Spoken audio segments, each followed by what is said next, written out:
तीन कमेडी टिमको प्रस्तुति घरकोल थालिङ चाल भो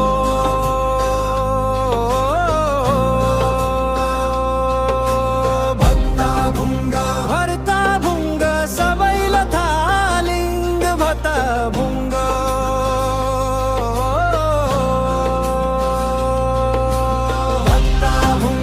भर्ता भुङ्ग सबैलाई थालिङ आयो भत्ता भुङ्ग गयो भत्ता भुङ्ग हेर्न सबै एकै ठाउँमा भेला भयो भत्ता भुङ्ग हेर्नलाई सबैजना आऊ भत्ता भुङ्ग भत्ता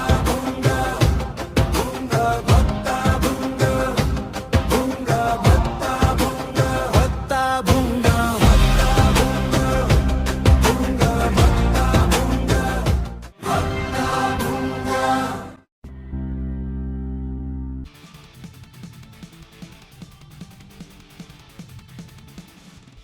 यस्तो हुन्छ नेपाली खुवाई।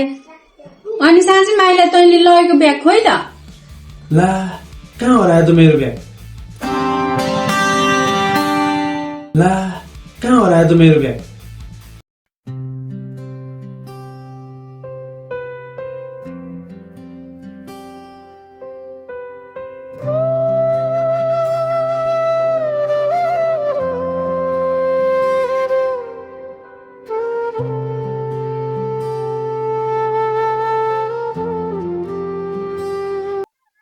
यहाँ पसल र त यहाँ बस्नु खाता खानु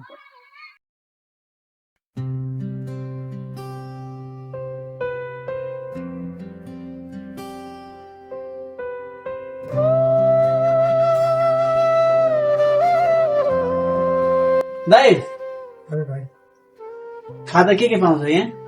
खाजा त बनाएको खाजा पाउँदैन साउथहरू चिसो त्यस्तै हुन्छ त्यसो भए एउटा चिसो दिनु न त, सानो चिसो एउटा दिनु।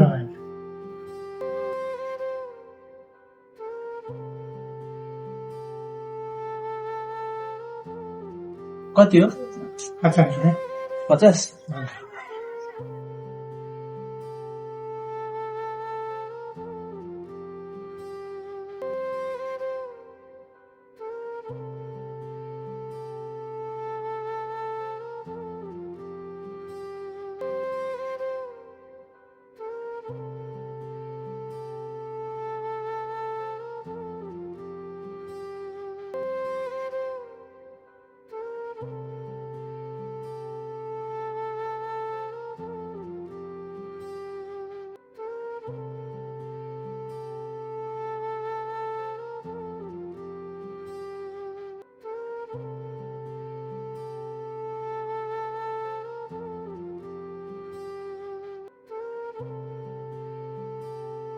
खोज्न जानु पर्यो।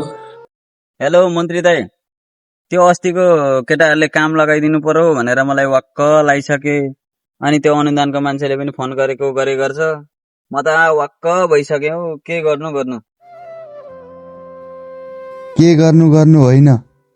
हेर केटा, त ती केटाहरूलाई लिएर पनि नआइज, त पनि नआइज। अहिले माहौल एकदमै बिग्रेको छ, त्यसैले त चुपचाप भएर त्यही बस। होइन किन हो यस्तो चाहिँ? अनि अस्ति हुन्छ भनेर यत्रो पैसा लिएको छ अनि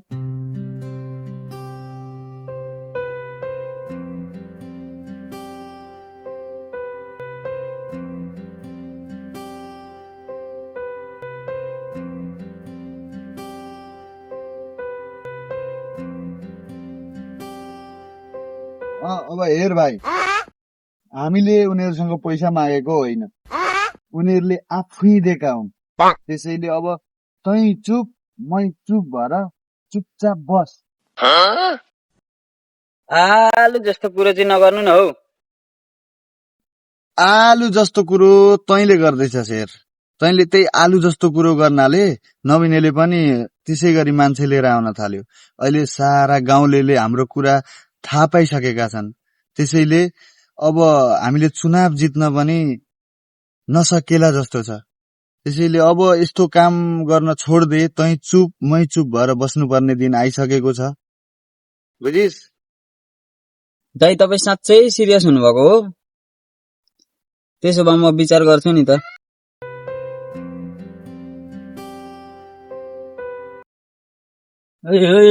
खुच्चिङ पर्यो, खुच्चिङ खुच्चिङ खुच्चिङ। आफ्नाहरूले नै मुटुमा चाहिँ छुरा हान्दा रहेछन्, बाहिर बाहिर चाहिँ ओहो मेरो सबै थोक भनेर पुरा मुखले ठिक्क पारो। त्यस्तो होइन हौ दाइ, त्यस्तो होइन दाइ। कमिलाले टोकेर हो, एकदम सक्सकार एकदम गाह्रो भइरहेको छ कमिलाले टोकेर नि। टोकेको हो तपाईँ। हो नि दाइ, अघि कमिलाले टोकेकै हो के, यत्र यत्र कमिला थियो क्या दाइ। त्यही कमिलाले टोकेको कारणले मलाई भनन रेगटा लागिरहेको छ। त्यो अर्को झन् पछि पछि आउँदै गरेको कमिलाले टेकेको भए त मलाई थिलीपितीले बनाइन्छ क्या दाइ। हो यहाँ त अर्को उतै कमिला आउँदैछ कि, त्यो कमिलाले भेटौँ भन्दा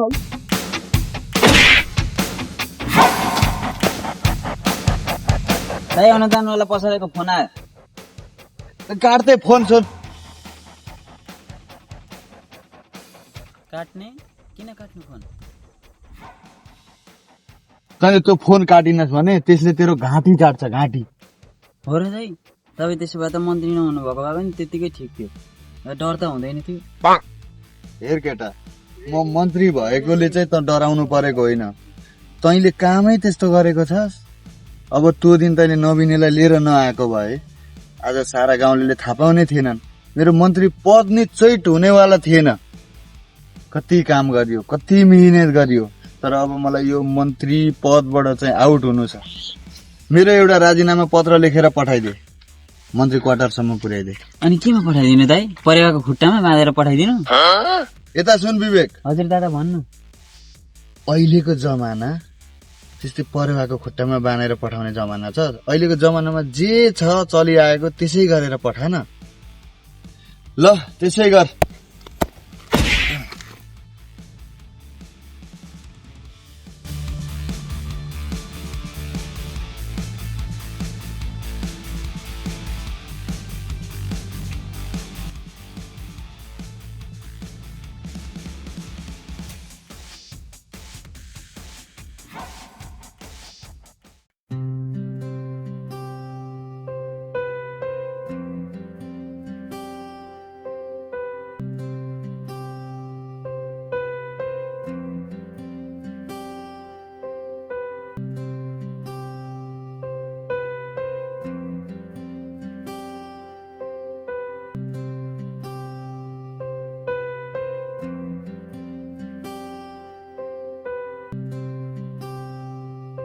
अब दाइले आधुनिक जमाना भन्नुभयो, अब यो भन्दा अहिलेको जमानामा आधुनिक जमाना त के भन्नु पर्ने, यही त होला आधुनिक जमाना।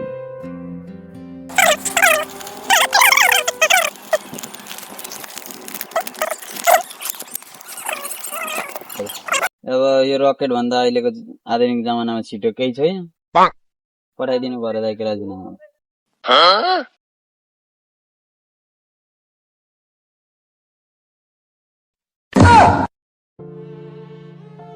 कुन चाहिँ नासाको वैज्ञानिकले बनाएको उडेन छ क्या, मजाले बनाएर उडाइदिनु पर्ने हो।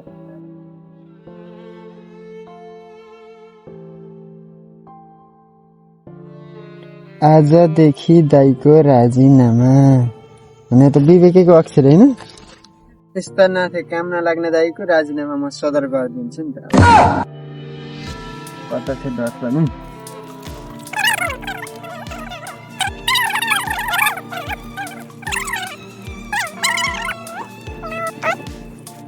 सदर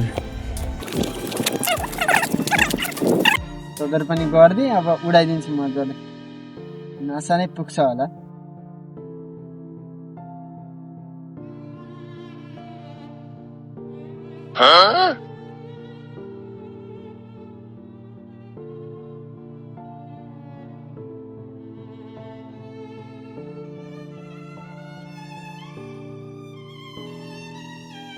बताबौँ समाचार अनुसार ज्ञानु राजा राम प्रसाद शर्मा शास्त्रीले मन्त्री पदबाट राजीनामा दिनुभएको छ। प्राप्त जानकारी अनुसार उहाँले व्यक्तिगत कारण देखाउँदै मन्त्री पदबाट अलग हुने निर्णय लिनुभएको बताइएको छ।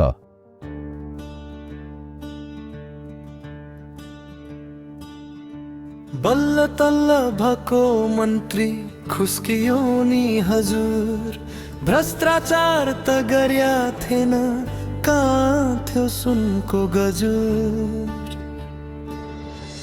अब छोडे शासन सत्ता कसले देला भत्ता एकातिर हिँड्न खोज्छु पुग्छु कता कता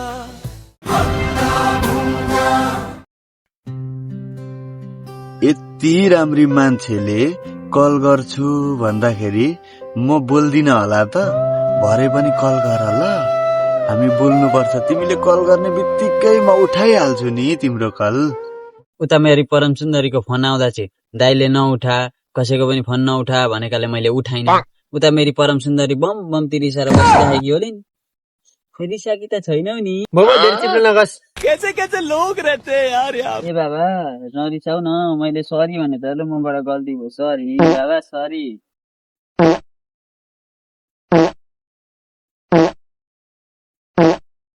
अब त खुसी छौ नि नरिसाउ उठ ल उठ न त उठ नरिसाउ अब उहाँ दाइको त लप परिसक्यो दाइको लप परेको हामी फोनमा बोलेको सुन्न जानुपर्छ पलन्टी मारेर कसेर बस्ने हो अनि सुन्ने यतिकै त उठ्दिन बोकेर उठाउनु सक्सेस होला नि त यति धेरै माया गर्ने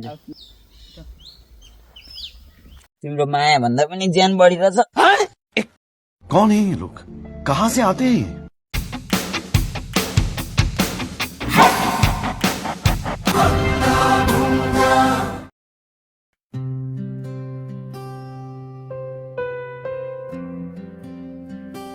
छोडे जस्तो चाहिँ लागेको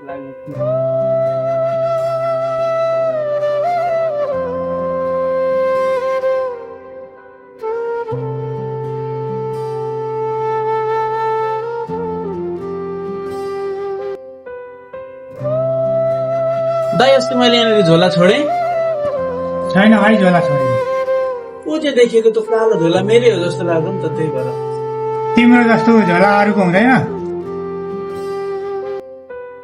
त्यो चाहिँ साँच्चै मेरै हो जस्तो लाग्दैछ क्या मलाई क्यारे तिम्रो आयो अझैको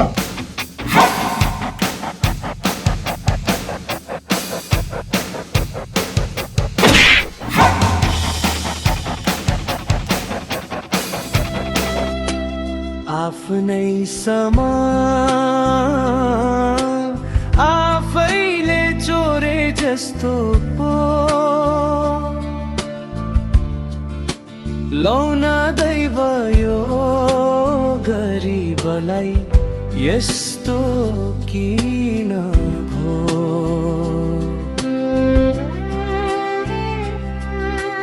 खेप्छन् दुनियाँले किन रोक्छन्